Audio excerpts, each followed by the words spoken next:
নমস্কাৰ আপুনি চাই আছে গাঁও চহৰ জিলাৰ খবৰ মই জয়ন্ত মাধৱ গোস্বামী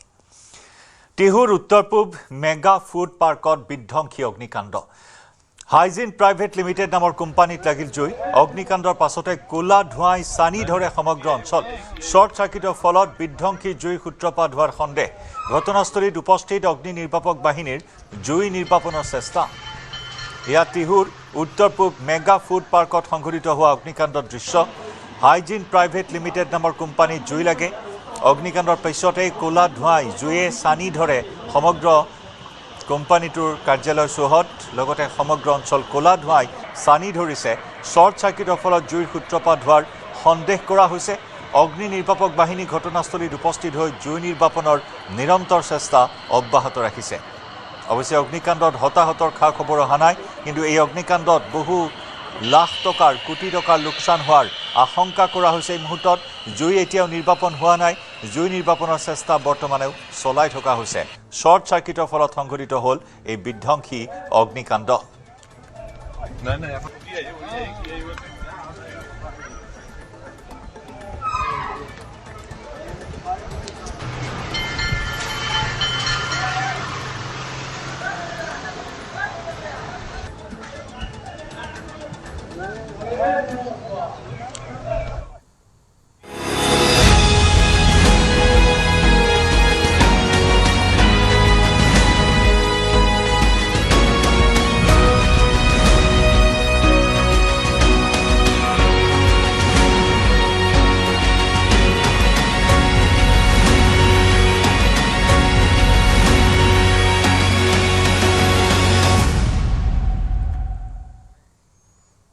বান বিধ্বস্ত নেপালী খুঁটিত উপস্থিত মন্ত্ৰী পীযুষ হাজৰিকা আৰু মন্ত্ৰী বিমল বৰা বোকা পানী গছকি দুই মন্ত্ৰীয়ে বুজ লৈছে নেপালী খুঁটিৰ শেহতীয়া বান পৰিস্থিতিৰ আধা বাট খোজকাঢ়ি আৰু আধা বাট জিপচিত উঠি বান পৰিস্থিতিৰ বুজ লয় দুয়োগৰাকী মন্ত্ৰীয়ে বানৰ পাছত বিধ্বস্ত হৈ পৰিছে নেপালী খুঁটি বোকা পলসে পুতি পেলাইছে নেপালী খুঁটিৰ বাট পথ ঘৰ দুৱাৰৰ লগতে কৃষিভূমি প্ৰায় একাঠু পলসৰ মাজত খোজ কাঢ়ি ক্ষতিগ্ৰস্ত অঞ্চল পৰিদৰ্শন কৰাৰ লগতে স্থানীয় লোকৰ সৈতে মত বিনিময় কৰে দুই মন্ত্ৰীয়ে আমাৰ সতীৰ্থ বিক্ৰম বৰা সৈতে পোনপটীয়া সম্প্ৰচাৰত সংযুক্ত হৈছো বিক্ৰম জয়ন্ত এয়াই হৈছে বিধ্বস্ত নেপালী খুঁটি যি নেপালী খুঁটিক বাৰুকৈ আচলতে এই দিখৌৰ যি যাক বলীয়া বান আছিল এই বলীয়া বানে বাৰুকৈ ধুই থৈ গৈছিল এই নেপালী খুঁটিক সম্পূৰ্ণৰূপে শেষ কৰি থৈ গৈছিল এগৰাকী ব্যক্তিয়ে কিছু মুহূৰ্তৰ পূৰ্বে কৈছে তেওঁলোকে যে নেপালী খুঁটিৰ মানুহবোৰে শূন্যৰ পৰা আৰম্ভণি কৰিব লগা নহয় তেওঁলোকে আৰম্ভণি কৰিব লাগিব -0ৰ পৰা এয়া হৈছে তেওঁলোকৰ অনুভৱ তেওঁলোকে যিটো পৰিস্থিতি তেওঁলোকে দেখা পাইছে যে এখনো ঘৰ তেওঁলোকে বচাব নোৱাৰিলে ঘৰৰ তেওঁলোকে এটাও সা সম্পত্তি তেওঁলোকে বচাব নোৱাৰিলে বছৰ বছৰ ধৰি তেওঁলোকে যি সামগ্ৰী তেওঁলোকে গোটাইছিল সেয়া তেওঁলোকে এটাও বচাব নোৱাৰিলে গতিকে স্বাভাৱিকতে মানুহখিনিয়ে -0ৰ পৰা আৰম্ভ কৰিব লাগিব আৰু সেই কথা তেওঁলোকে ইতিমধ্যে বুজি পাইছে ইতিমধ্যে আমি কৈছোৱে যে দেখুৱাইছোৱে মন্ত্ৰী বিমল বৰা আৰু মন্ত্ৰী পীযুষ হাজৰিকা তেওঁলোকে আহিছে তেওঁলোকেও খুব কষ্ট কৰি আহিবলগীয়া হৈছে তেওঁলোকে কিছু দূৰ তেওঁলোকে খোজ কাঢ়িলে তাৰপাছত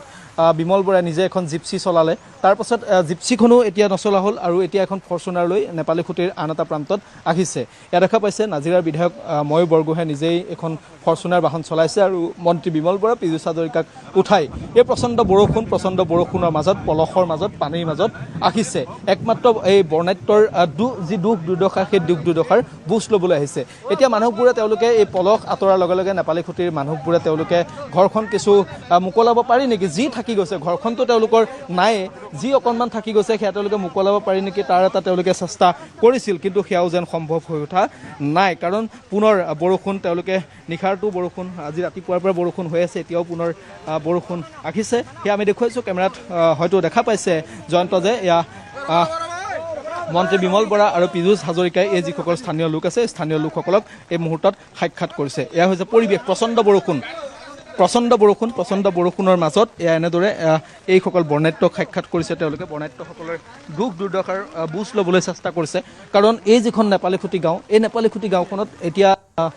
একোৱে নাই বৰ বিশেষ একোৱে নাই কিছু দুই এটা ঘৰ থাকি গৈছে একেলগে ৩৫টা ঘৰ থকা এখন গাঁও আছিল সেই গাঁওখন সম্পূৰ্ণৰূপে শেষ হৈ গৈছে সেই গাঁওখনত মাত্ৰ 4টা ঘৰ বাচি গৈছে তাকো সেই ঘৰকেইটা অলপমান পকি আছিল বাবে বাচি গৈছে কেঁচা যিসমূহ ঘৰ আছিল কেঁচা ঘৰসমূহৰ কোনো ধৰণৰ চিনচাপ নাই ইয়াত মাটিৰ কোনো ধৰণৰ চিনচাপ নোহোৱা হৈ গ'ল অৰ্থাৎ ইয়াত মানুহবোৰৰ নিজা যি মাটি আছিল সেই মাটিবোৰৰ কোনো ধৰণৰ চিনচাপ নোহোৱা হৈ গ'ল গতিকে এই মানুহবোৰে কেনেকুৱা ধৰণে জীৱনটো আৰম্ভ কৰিব লাগিব এই দৃশ্য দেখি হয়তো সকলোৱে বুজিব পাৰিছে সকলোৱে অনুধাৱন কৰিব পাৰিছে যে ইয়াত এতিয়া পথ বুলিবলৈ একো নাই খাবলৈ ববলৈ একো নাই খাবলৈ ববলৈ একো নাই মানে চৰকাৰী সাহায্য আহি আছে বা যিসকল সুহৃদয়বান লোক আছে তেওঁলোকে সাহায্য দি আছে এই ঘৰসমূহ এয়াই হৈছে বৰ্ণাঢ্যৰ এটা দুৰ্যোগ বা অসমৰ যিটো দুৰ্যোগ এই মুহূৰ্তত এয়া হৈছে যিটো মহা দুৰ্যোগ এই দুৰ্যোগটোৰ পৰিৱেশ এই নেপালী খুঁটি সম্পূৰ্ণৰূপে ধ্বংস হৈ গ'ল কেমেৰাত প্ৰভাসে দেখুৱাব ঘৰসমূহৰ কি দৃশ্য ঘৰসমূহত কি পৰিৱেশ এয়া দেখুৱাব এইসমূহ হৈছে ঘৰসমূহ এয়া নেপালী খুঁটিৰ দৃশ্য এয়া নেপালী খুঁটি সম্পূৰ্ণৰূপে শেষ এটা ঘৰ আছে এই ঘৰটো যদি প্ৰভাসে যদি কেমেৰাত যদি দেখুৱাব পাৰে এই ঘৰটো চাওক এই ঘৰটো অলপমান বাচি গ'ল আৰু কিন্তু ঘৰটো এইটো পুনৰ নতুনকৈ বনাব লাগিব এয়াই হৈছে বিধ্বস্ত নেপালী খুঁটি যিখন নেপালী খুঁটিত সকলো শেষ দুটি কণমানি আছে প্ৰভাসে কেমেৰাত যদি এই ঘৰটোত পাৰে দেখুৱাব দুটি কণমানিয়ে ইয়াত পিতৃ মাতৃৰ সৈতে আছে আৰু কিবা এপদ তেওঁলোকক খাবৰ বাবে পিতৃ মাতৃয়ে যোগাৰ কৰি দিছে এয়া হৈছে কেৱল ধ্বংসস্তূপ মানে ইয়াত অকল কেৱল আপুনি ধ্বংস আৰু ধ্বংসই আপুনি দেখিবলৈ পাব ইয়াত একো নাই এতিয়া সাহায্য দিয়া হৈছে তেওঁলোকক চৰকাৰেও পৰহিলৈ দিনটোত 15,000 টকা দিব তেওঁলোকক প্ৰথম পৰ্যায়ত তেওঁলোকক কিবা এটা তেওঁলোকক যোগাৰ কৰি ল'বলৈ চৰকাৰে বাঁহ আৰু তেওঁলোকে টিং দিয়াৰ কথা তেওঁলোকক কৈছে ঘৰটো বনাবৰ বাবে গতিকে সেয়া যেন তেওঁলোকৰ বাবে পৰ্যাপ্ত স্বাভাৱিকতেই নহয় আৰু পৰ্যাপ্ত নহ'বই কাৰণ তেওঁলোকে যি হেৰুৱালে তেওঁলোকে যি হেৰুৱালে সেয়া কোনো কালেই তেওঁলোকে যেন ঘূৰাই নাপায় আৰু তেওঁলোকে যিটো জীৱন আৰম্ভ কৰিব সেই জীৱনটো কিন্তু বৰ চিন্তনীয় হ'ব কাৰণ সেই জীৱনটো তেওঁলোকৰ বৰ দীঘলীয়া হ'ব কাৰণ এই যিখন সংগ্ৰাম তেওঁলোকে কৰিব লাগিব সেই সংগ্ৰামখন তেওঁলোকৰ বৰ দীঘলীয়া হ'ব সংগ্ৰামখন তেওঁলোকৰ বৰ দীঘলীয়া হ'ব এয়া সাহায্য সামগ্ৰীৰ বাবে মানুহে অপেক্ষা কৰি আছে সাহায্য সামগ্ৰী ল'বৰ বাবে মানুহে অপেক্ষা কৰি আছে বিভিন্ন প্ৰান্তৰ পৰা সাহায্য সামগ্ৰীসমূহ যিহেতু আহিছে বহু সুহৃদয়বান লোক দেশৰ বিভিন্ন প্ৰান্তৰ পৰা ৰাজ্যখনৰ বিভিন্ন প্ৰান্তৰ পৰা সুহৃদয়বান লোকসকল ওলাই আহিছে আৰু তেওঁলোকে এনেদৰেই এই ব্যক্তিসকলে তেওঁলোকে সাহায্য গ্ৰহণ কৰিবলৈ গৈছে কাৰণ তেওঁলোকে সাহায্য গ্ৰহণ কৰাৰ বাহিৰে তেওঁলোকৰ আৰু এই মুহূৰ্তত উপায় নাই কাৰণ তেওঁলোকৰ বাকী একোৱেই নাই তেওঁলোকৰ ইয়াত এই নেপালী খুঁটিৰ মানুহবোৰৰ এটাই উপাৰ্জনৰ মূল উৎস যদি আমি কওঁ যে সেয়া আছিল পশুধন তেওঁলোকে জাৰ্চি গৰু পোহে তেওঁলোকে গাহৰি পোহে বিশেষকৈ তেওঁলোকে জাৰ্চি গৰু পোহে আৰু জাৰ্চি গৰুৰ পৰা তেওঁলোকে গাখীৰ উৎপাদন কৰি উজনি অসমৰ বিভিন্ন প্ৰান্তত বা অসমখনৰ বিভিন্ন প্ৰান্তত তেওঁলোকে বিক্ৰী কৰে সেয়া আছিল তেওঁলোকৰ উপাৰ্জনৰ মূল উৎস আৰু এই উপাৰ্জনৰ মূল উৎসটোৱে তেওঁলোকৰ নাইকিয়া হৈ গ'ল গতিকে এতিয়া হ'ব কি তেওঁলোকৰ কাৰণ ইয়াত যিবোৰ গৰু আছিল সেই গৰু প্ৰায়খিনি গৰু উটি গ'ল ইয়াত আপুনি এটা নেপালী খুঁটিৰ এই চৌদিশে আপুনি কেৱল দুৰ্গন্ধ দেখিব দুৰ্গন্ধ কিহৰ গৰু ছাগলীৰ কাৰণ যিসমূহ গৰু ছাগলী আছিল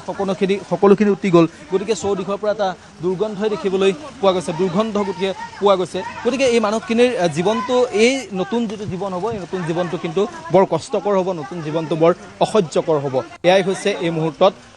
ডাঙৰ প্ৰশ্ন এয়াই হৈছে নেপালী খুঁটিৰ যিখন প্ৰকৃত ছবি নেপালী খুঁটিৰ এই প্ৰকৃত ছবিখন এইখনেই যিখনত আচলতে একোৱেই নাই যিখন ছবিত আচলতে ধ্বংসস্তূপৰ বাহিৰে একো নাই যিখনত এতিয়া মৃত্যুৰ সন্ধান চলি আছে জীৱনৰ সন্ধান নহয় মৃত্যুৰ সন্ধান চলি আছে কাৰণ ইয়াত সিদিনা 19 জুলাইত কিমান লোক উটি গৈছিল সেয়া কোনেও নাজানে বহু পৰিয়ালৰ আচলতে 3-4জনকৈ মানুহ এতিয়াও নিৰুদ্দেশ হৈ আছে তেওঁলোকৰ মৃতদেহ এতিয়ালৈকে উদ্ধাৰ কৰিব পৰা হোৱা নাই গতিকে সকলো এই মুহূৰ্তত কিন্তু দিশহাৰা হৈ আছে সকলো এই মুহূৰ্তত দিক বিদিক তেওঁলোকে হেৰুৱাই আছে তেওঁলোকে মাত্ৰ এটাই অপেক্ষা কৰি আছে যাতে কিবাকৈ যাতে ঘৰখন উলিয়াই ল'ব পৰা যায় থাকিব পৰা যাতে ব্যৱস্থা কৰিব পৰা যায় তাৰেই তেওঁলোকে প্ৰথম চিন্তাটো কৰিছে আৰু তাৰপাছত তেওঁলোকে বাকী চিন্তাখিনি কৰিব প্ৰথমতে তেওঁলোকে এই চিন্তাটোৱে কৰিছে যে কিবাকৈ ঘৰখন উলিয়াই ল'ব পৰা যায় নেকি তাৰেই চিন্তাটো তেওঁলোকে প্ৰথম পৰ্যায়ত এই মুহূৰ্তত তেওঁলোকে কৰিছে কাৰণ সেয়াই কৰিব লাগিব তাৰ বাহিৰে তেওঁলোকৰ হাতত আৰু কোনো ধৰণৰ উপায় নাই কাৰণ তেওঁলোকৰ ঘৰ সম্পূৰ্ণৰূপে বিধ্বস্ত ঘৰ বুলিবলৈ তেওঁলোকৰ এতিয়া একো নাই একো নাই মোক ঘৰ চাওক দুটা গৰু দেখা পাইছোঁ এজনী ছাগলী দেখা পাইছোঁ হয়তো সৌভাগ্যক্ৰমে এই গৰুকেইটা বাচি গ'ল সৌভাগ্যক্ৰমে এই গৰুকেইটা কেনেবাকৈ ৰক্ষা পৰিল তিনিজনী জাৰ্চি গাই দেখা পাইছোঁ তিনিজনী জাৰ্চি গাই হয়তো ৰক্ষা পৰিল এয়াই হৈছে জীৱন এয়াই হৈছে নেপালী খুঁটিৰ জীৱন এই মানুহখিনিয়ে কেতিয়াও কল্পনা কৰা নাছিল কেতিয়াও তেওঁলোকে ধৰিব পৰা নাছিল যে দিখৌৰ পাৰতেই এই মানুহখিনি বছৰ বছৰ পাৰ কৰি দিলে। দিখৌৰ পাৰত বছৰ বছৰ পাৰ কৰাৰ পাছত তেওঁলোকে কেতিয়াও ভাবিব পৰা নাছিল যে এনেকুৱা এটা পৰিৱেশ তেওঁলোকৰ বাবে হ'ব, এনেকুৱা এটা জীৱন, এনেকুৱা এটা দিন তেওঁলোকৰ বাবে কেতিয়াবা আহিব। দিখৌখনে শান্ত সমাহিত যিখন দিখৌ আছিল, সেই দিখৌখনে কেতিয়াবা এওঁলোকৰ বাবে যে এনেকুৱা এটা দিন লৈ আহিব, মৃত্যু উপত্যকাত সম্পূৰ্ণৰূপে এটা অঞ্চল পৰিণত কৰি দিব, এই কথা তেওঁলোকে কেতিয়াও কল্পনা কৰিব পৰা নাছিল। কিন্তু কল্পনা নকৰিলেও জয়ন্ত তেওঁলোকৰ লগত সেয়াই ঘটিল 19 জুলাই দিনটোত। নগা পাহাৰৰ পৰা যি বান নামি আহিল, ঠাহিমুখি গছ গছনিৰ পৰা আৰম্ভ কৰি ঘৰ দুৱাৰ সকলো সেই বানে ভাঙি লৈ আহিল। তাৰ পাছত শান্ত সমাহিত দিখৌখনে যিটো ৰূপ ধাৰণ কৰিলে সেয়া কিন্তু অতি ভয়ংকৰ আছিল, আৰু অতি ভয়ংকৰ মানে অতি ভয়ংকৰ আছিল। জয়ন্ত। বিক্ৰম, এতিয়া দুয়োগৰাকী মন্ত্ৰী নেপালী খুঁটিত আছে আৰু কোন কোন স্থানলৈ যোৱাৰ সম্ভাৱনা আছে? 9 লাখ টকাৰ চেক বিতৰণ কৰিছে। আপুনি ইতিমধ্যে কৈছে যে মৃত্যু উপত্যকাত পৰিণত হৈছে। মন্ত্ৰী বিমল বৰা যিহেতু 19 জুলাই দিনটোৰ পৰাই আছে, অৰ্থাৎ যিদিনাৰ পৰা বান হৈছিল 20 জুলাই দিনটোৰ পৰা মন্ত্ৰী বিমল বৰা ইয়াতে আছে। শিৱসাগৰৰ যিহেতু মন্ত্ৰী বিমল বৰা অভিভাৱক মন্ত্ৰী, আৰু মন্ত্ৰী পীযুষ হাজৰিকা কালিৰ দিনটোত আহি শিৱসাগৰত উপস্থিত হৈছে, নাজিৰাত উপস্থিত হৈছে। মন্ত্ৰীগৰাকীয়ে ইতিমধ্যে কৈছে যে তেওঁ 10টা দিন ইয়াত থাকিব, 10টা দিন থাকি তেওঁ ইয়াত বিভিন্ন স্থান পৰিদৰ্শন কৰিব আৰু বানাক্ৰান্ত ৰাইজৰ সৈতে কথা পাতিব, আৰু যিখিনি সমস্যা আছে সেই সমস্যাখিনি সমাধান কৰিবলৈ চেষ্টা কৰিব। মন্ত্ৰী পীযুষ হাজৰিকা কাইলৈ সোণাৰীলৈকো যাব,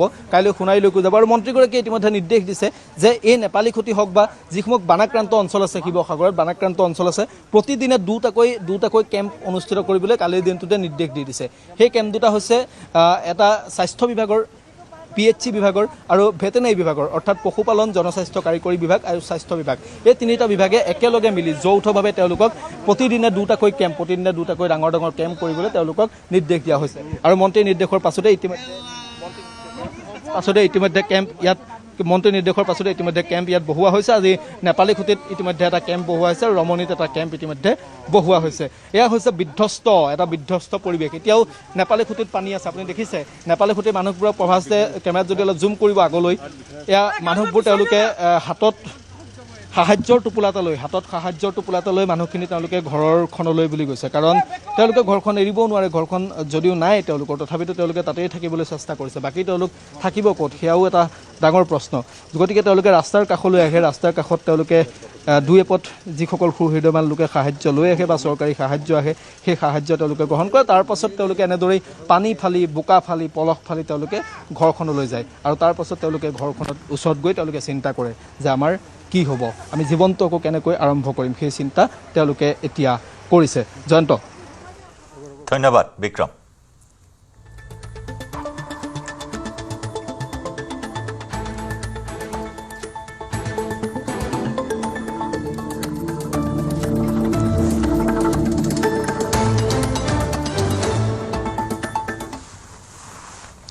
ঊনৈছ জুলাইত নাগালেণ্ডৰ পৰা স্বাভাৱিক ধৰণেৰে বৈ অহা নাছিল দিখৌ নৈ।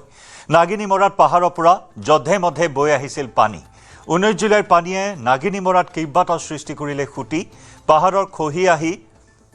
খহি আহি খুঁটিসমূহেৰে পানী আৰু পলস পৰিছিল দিখৌত। নিউজ 18ৰ কেমেৰাত বন্দী হৈছে ভয়ংকৰ দৃশ্য। নাগালেণ্ডৰ লোকৰ শিহৰণকাৰী বৰ্ণনা, এনে পানী আমি আগতে দেখাই নাছিলোঁ। গছৰ ওপৰলৈকে উঠিছিল পানী।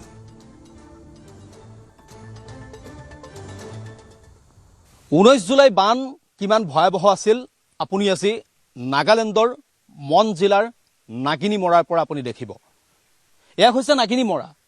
আৰু এই যিখন কাষত আছে সেইখন হৈছে দিখৌ নৈ। কেমেৰাত প্ৰভাসে দেখুৱাব, এইখন দিখৌ নৈ। এতিয়া শান্ত সমাহিত দিখৌ নৈ আপুনি দেখা পাইছে। 19 জুলাইত এই দিখৌ নৈখনেই অসম আৰু নাগালেণ্ডত বান বিভীষিকা চলাইছিল।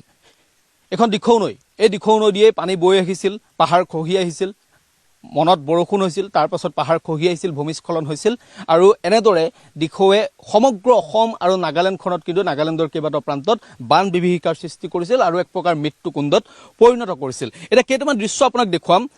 এই দৃশ্যটো আপোনাক চাওক। মই যিটো স্থানত আছোঁ এয়া হৈছে নাগিনীমৰা, আৰু মই একেবাৰে দিখৌৰ কাষত আছোঁ। এয়া হৈছে নেপালী খুঁটি। নাগালেণ্ডৰ নাগিনীমৰাৰ যিটো নেপালী খুঁটি, এয়া নেপালী খুঁটি। অসমৰ নেপালী খুঁটিত ইতিমধ্যে মৃত্যুকুণ্ডত পৰিণত হ'ল, আৰু এয়া নাগালেণ্ডৰ নেপালী খুঁটি, নাগিনীমৰাৰ নেপালী খুঁটি। এতিয়া কথাটো হ'ল, এইখন আপুনি কাষত দিখৌ নৈ দেখা পালে, এই যিটো অঞ্চল আপুনি দেখা পাইছে, ভগ্নাৱশেষ দেখা পাইছে, এইসমূহ পলস, এই যিটো পানীৰ সোঁত আহি আছে আপুনি দেখা পাইছে, এই পানীৰ যিটো আপুনি সোঁত দেখা পাইছে, এই পানীৰ সোঁতটো কিন্তু নাগিনীমৰাত পূৰ্বতে নাছিল। এয়া 19 জুলাইত হৈছিল এয়াই আছিল ভয়াৱহতা অৰ্থাৎ সেই দিশেৰে পানী আহিব লাগিছিল নদীয়েদি পানী আহিলে সেই দিশেৰে পানী আহিব লাগে কিন্তু সেইদিনা সেই দিশেৰে পানী অহা নাছিল সেই দিশেৰেও পানী আহিছিল কিন্তু তাতকৈ ভয়াৱহ পানী আহিছিল এই দিশেদি অৰ্থাৎ এই দিশেদি পানী আহিছিল আপুনি দেখা পাইছে ইয়াত সম্পূৰ্ণৰূপে ধ্বংস কৰি থৈ গ'ল দিখৌ নদীখন ইফালে আছে মোৰ বিপৰীত চাইডে মোৰ সন্মুখত আছে দিখৌ নদীখন আৰু দিখৌ নদীখন এনেধৰণে আহিছে এনেধৰণে দিখৌৰ খুঁটিটো আছে দিখৌ নদীখন আছে কিন্তু পানী সিদিনা এই পথেদি আহিছিল কিমান ভয়ংকৰ আছিল সিদিনা পানী এতিয়া আপুনি চিন্তা কৰক এতিয়া আপুনি এই দৃশ্যৰ পৰা আপুনি বুজিব যে সিদিনা পানী কিমান ভয়ংকৰ ৰূপত নামি আহিছিল পানীৰ ঢল কিমান ভয়ংকৰ আছিল এয়া পানীৰ খুঁট এতিয়াও আছে পানীৰ খুঁট আপুনি দেখা পাইছে এইপিনৰ পৰা পানী আহিছে দিখৌ নদীৰ পৰা পানী আহিছে চাৰিওফালৰ পৰা পানী আহিছে ইয়াতে চাৰিওফালৰ পৰা পানী আপোনাৰ ইয়াত কিমান বছৰ হ'ল মইতো ইয়াৰ পৰা গুচি গ'লো বিহুবৰ এনে মই ফুৰিবলৈ এতিয়া আপুনি আগতে দেখা পাইছিল নে এইফালেদি পানী আহিছিল অহা নাই কেতিয়াও অহা নাই খালি নলাৰ পানী অলপ আহে 1 ফুট 2 ফুট লাষ্ট 3 ফুট ইয়াৰ ওপৰত অহা নাই এইবাৰ মানে প্ৰথম আহিলে এইবেলি মানে প্ৰথম আহিছে আৰু 90 চনত আহিছিলে আমি এতিয়া 16-17 বছৰ বয়স এইটো টাইমত এতিয়া আমাৰ ইয়াত লাৰি মিল আছিলে লাৰি চাহাব কা মিল আছিলে সেই মিলত আমি খৰি লৌৰি ল'বলৈ আহোঁ সিদিনা পানী কিমান আছিলে পানীটো মোক দেখাই দিয়কচোন কিমান পানী আহিছে ইয়াত অহাটো এই ডুমৰ গছৰ ওপৰত ডাম্পাৰ দেখিছে না সেই ওপৰত ডাম্পাৰৰ আধা লগে আহিছিলে হয় এই গছজোপা আপুনি চিন্তা কৰক এই গছজোপা আমি এক্সক্লুচিভলি এই দৃশ্যাংশ আপোনাক দেখুৱাইছো এই গছজোপা আপুনি দেখা পাইছে এই গছজোপাৰ একেবাৰে আধালৈকে সিদিনা পানী উঠিছিল কিমান ভয়ংকৰ আপুনি চিন্তা কৰক আৰু ইয়াৰ পৰা নাগালেণ্ডৰ এই পাহাৰৰ পৰাই এই নেপালী খুঁটিৰ পৰাই পানী গৈ সেই দিখৌ নদীখনে বান বিভীষিকাৰ সৃষ্টি কৰিছিল আমাৰ নেপালী খুঁটিত আমাৰ অসমৰ বিহুবৰত আমাৰ চন্তকত আমাৰ শিৱসাগৰ আমাৰ চৰাইদেউ সোণাৰীত বান বিভীষিকাৰ সৃষ্টি কৰিছিল আৰু মৃত্যুকুণ্ডত পৰিণত কৰিছিল উজনিত বান বিধ্বস্ত অঞ্চলৰ ক্ষয় ক্ষতিৰ পৰ্যবেক্ষণ পঞ্চায়ত আৰু গ্ৰামোন্নয়ন বিভাগৰ মন্ত্ৰী অতুল বৰাৰ শুকুৰবাৰে নিশা যোৰহাট জিলাৰ বিধায়কসকল পঞ্চায়ত প্ৰতিনিধি আৰু চৰকাৰী বিষয়াৰ সৈতে বৈঠকত মিলিত হয় বিভাগীয় মন্ত্ৰীগৰাকী যোৰহাটৰ গ্ৰামাঞ্চলত হোৱা বিভিন্ন ক্ষয় ক্ষতিৰ জৰীপ কৰি শীঘ্ৰেই পুনৰ নিৰ্মাণ কৰাৰ ওপৰত গুৰুত্ব আৰোপ কৰে মন্ত্ৰীগৰাকীয়ে আনহাতে কেন্দ্ৰীয় চৰকাৰৰ বিশেষ বান সাহায্যক লৈ গা এৰা মন্তব্য মন্ত্ৰী অতুল বৰাৰ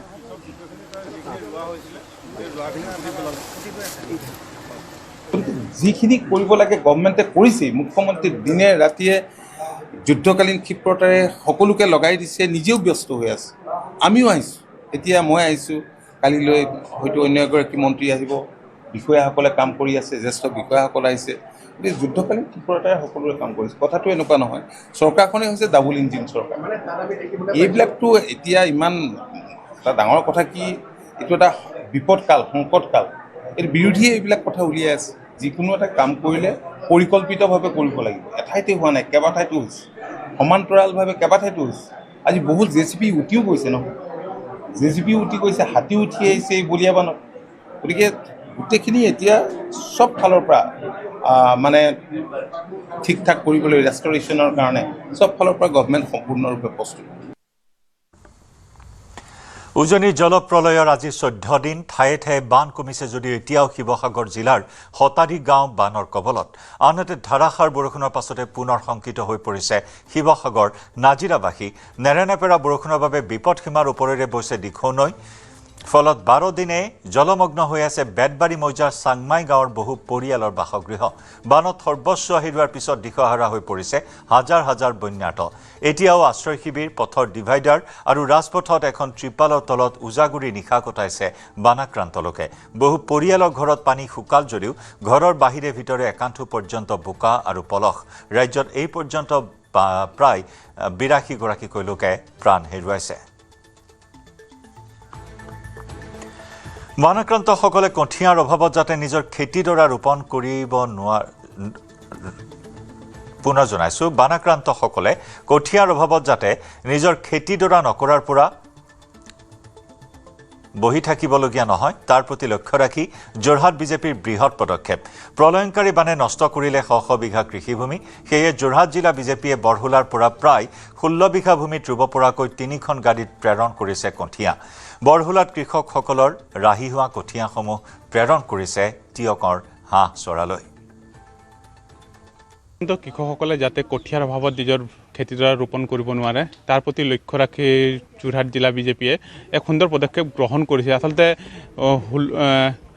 16 বিঘা মাটিত আজি কঠীয়া ৰোপণ কৰিব পৰাকৈ তেওঁলোকে 3 গাড়ী ইয়াৰ পৰা বৰহলা পৰা কঠীয়া প্ৰেৰণ কৰিছে মই বৰ্তমান উপস্থিত আছোঁ বৰহলাত আৰু বৰহলাত আহি উপস্থিত হৈছে জিলা বিজেপি সভাপতি শান্তনু পূজাৰী ডাঙৰীয়া আৰু ইয়াৰ পূৰ্বেই তিতাবৰত 2 হেক্টৰ ভূমিত তেওঁলোকে কঠীয়া বীজ সিঁচন কৰিলে যাতে তেওঁলোকে বানাক্ৰান্ত লোকসকলে তেওঁৰ নিজৰ খেতিডৰা সুন্দৰভাৱে ৰোপণ কৰিব পাৰে মই পোনে যাম আচলতে নিউজ 18 অসম নিউজসকলক ইয়াৰ দৃশ্য দেখুৱাম আৰু ইয়াৰ পৰিৱেশ দেখুওৱা লৈছে সুন্দৰ পৰিৱেশ আৰু তেওঁলোকে সুন্দৰ পদক্ষেপ গ্ৰহণ কৰিছে আচলতে ধন্যবাদ জ্ঞাপন কৰিব লাগিব বিজেপি সভাপতি ডাঙৰীয়াক প্ৰথমতে আপোনাক ধন্যবাদ জ্ঞাপন কৰিছোঁ আপোনালোকে বানাক্ৰান্তৰ বাবে ওলাই আহিছে সকলো মাৰবান্ধি থিয় হৈছে আৰু নিজৰ খেতিডৰা যাতে চন পৰি নৰয় তাৰ প্ৰতি লক্ষ্য ৰাখি আপোনালোকে আজি কঠীয়া প্ৰেৰণ কৰিছে আৰু 2 হেক্টৰ ভূমিত যোৱাকালি কঠীয়া ৰোপণ কৰিলে গোটেই কথাটো জানিম অলপ